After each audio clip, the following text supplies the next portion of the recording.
Hey everyone, it is Andrew here for AppleInsider with the second beta of iOS 11.4. iOS 11.4 is turning out to be a little bit smaller than the major iOS 11.3 update that we saw, but there's still quite a few big things in this update. Beta 1 saw the return of AirPlay 2, which is one of Apple's most prolonged features that was supposed to ship with iOS 11 back in the fall. It allows you easily to send audio from your Mac, Apple TV, or iOS device to any or all of your AirPlay 2 speakers at the same time. Truly multi-room audio in Apple fashion. Since AirPlay 2 is required for HomePods to stereo pair, we also saw that toggle return in the first beta. Unfortunately, it required an update to the HomePod to actually work.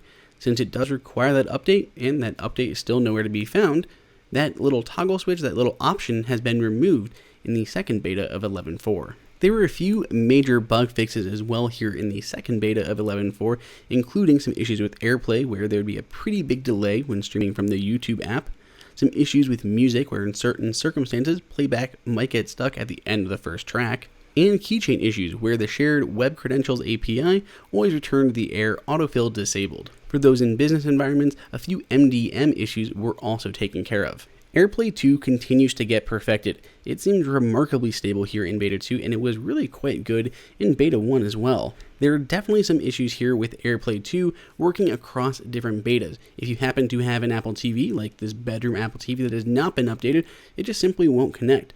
But the living room Apple TV, which has been updated to Beta 2, it'll connect just fine. So how is performance looking here in Beta 2?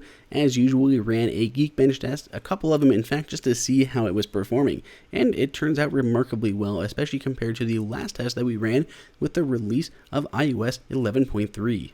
After running the CPU test, we got a single core score of 4216 and a multi-core score of 10,051.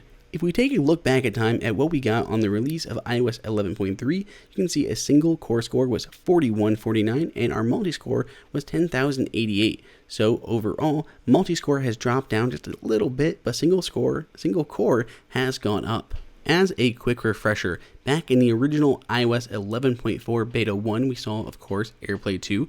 We also saw the inclusion of ClassKit, which is a new framework for Apple to allow developers to build their apps to work with Apple's schoolwork application. We saw the return of messages in the cloud, where all your messages are synced between all of your iOS devices, and when you delete one on one device, it'll be deleted on the other. So that about rounds up the second beta of iOS 11.4.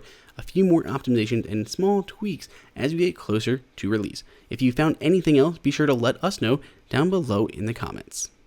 If you enjoyed this video, like it and hit that subscribe button. Also, check out our price guide, which makes it extremely easy to find the best deals on Apple products updated daily. Be sure to follow us on social media, and we'll see you in the next video.